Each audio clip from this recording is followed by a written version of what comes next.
कि एक शाम पति दरवाजे से सहज सा बोला, सुनो ना, मैं थोड़ा सा दोस्त के साथ बाहर जा रहा हूँ। कपड़े तह करके रख रही पत्नी ने बस ऊपर देखकर कहा, ठीक है, मजे करो। पति थोड़ा चौंक गया।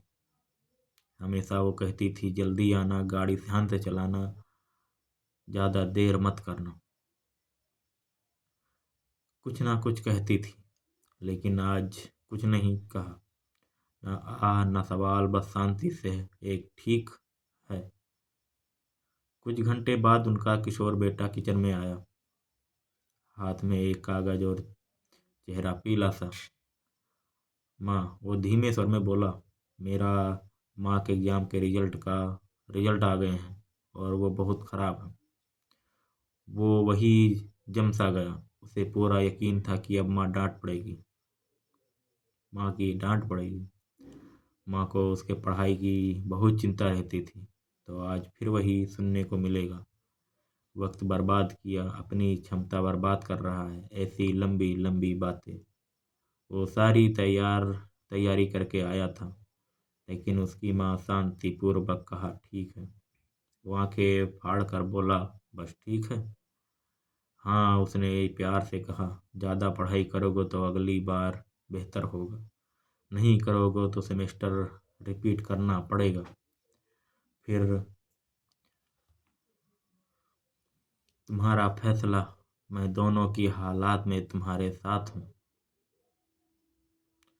वो हैरान रह गया, माँ इतनी शांत कब हो गई।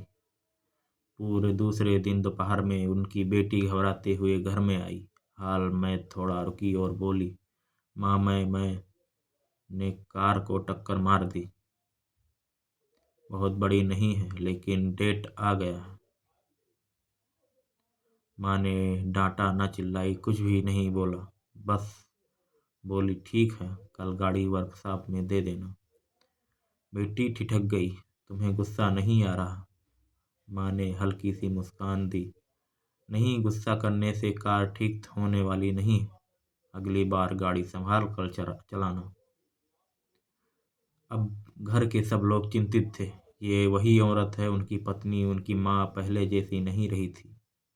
वो पहले जल्दी गुस्सा होने वाली, तुरंत टेंशन लेने वाली, झट से बोल देने वाली थी।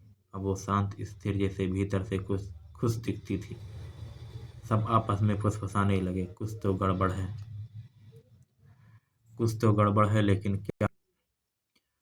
कुछ तो गड़बड़ है, क्या गड़बड़ है? तबीयत तो ठीक है, कुछ हुआ है क्या?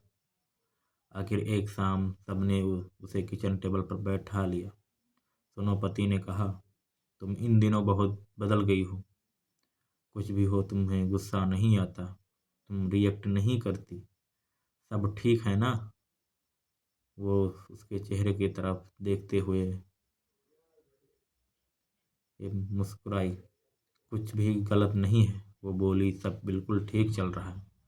मुझे बस एक बात समझ में आ गई। सब चुप हो गए। बहुत सालों बाद एहसास हुआ। वो बोली कि हर इंसान अपने जीवन के लिए खुद जिम्मेदार होता है। पति ने भौहें सिकोड़ ली, मतलब? वो हाथ जोड़कर मजे वो हाथ जोड़कर मेज पर टिक गई और बोली, मैं पहले हर बात की चिंता करती थी। तुम देर करते थे, मैं घबराती थी।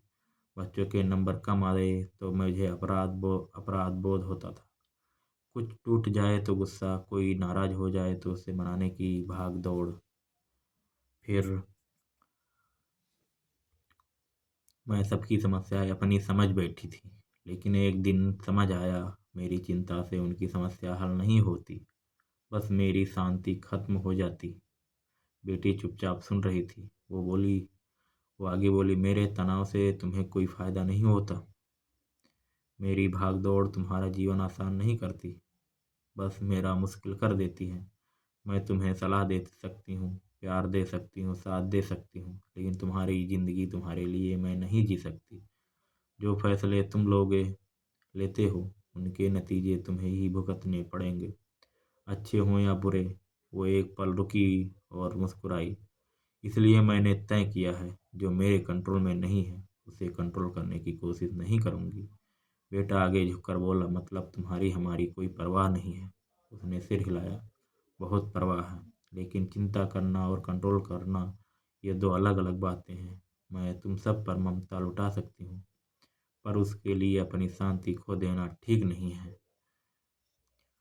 वो तीनों को प्यार से देखते हुए बोली, मेरा काम है तुम्हें प्रेम देना, मार्गदर्शन देना और जरूरत पड़ने पर तुम्हारे साथ खड़ा रहना। लेकिन तुम्हारा काम है अपनी जिंदगी खुद संभालना, फैसले लेना, उनके नतीजे उठाना। इसी तरह हर इंसान बड़ा होता है। वो शांत अंदाज में पीछे को टिक गई, बोली, इसलिए अब अगर कुछ गलत भी होता है तो खुद याद दिलाती हूँ, ये ठीक करने वाला मामला नहीं है। मैं शांत रहूंगी, तुमसे इससे सीखोगे, इस पर भरोसा रखूंगी, क्योंकि जिंदगी ऐसी ही है, सबको सबक सबको सबक सिखाती हुई। कुछ देर बाद घर में शांतिपूर्ण रही। मैं बदल गई, लेकिन माहौल बदल चुका था। पति ने उसका हाथ अपने हाथ में लेकर कहा, आज तुमने हम सबको कुछ सिखा दिया। वो मुस्कुराई, शायद, लेकिन बहुत कुछ पहले खुद को सीखनी पड़ती है। उस रात सबने उसके शब्दों पर विचार किया। बेटा फिर से पढ़ने बैठ गया, इसलिए नहीं कि माँ डांटेगी, बल्कि इसलिए कि उसकी जिम्मेदारी है। ये बात महसूस हुई। बेटी खुद ही कार की मरम्मत की बात की, इंश्योरेंस की प्रक्रिया समझी। पति अगली बार बाहर जाते हुए खुद फोन करके बताने लगा, क्योंकि उसे मजबूर किया जा रहा था, इसलिए नहीं कि बल्कि उसे खुद ऐसा करना सही लगा। और धीरे धीरे घर हल्का लगने लगा। कोई डर से नहीं व्यवहार करने लगा। कोई इस सोच में दबा हुआ नहीं था, अगर गलती हुई तो डांट पड़ेगी। क्योंकि घर में अगर एक इंसान शांति को अपनाता है तो वो शांति या सब में फैल जाती है। एक इंसान नियंत्रण छोड़ देता और बाकी लोग खुद नियंत्रित करना सीखने लगते हैं, और इसी तरह शांत संक्रमण की तरह फैलती रही।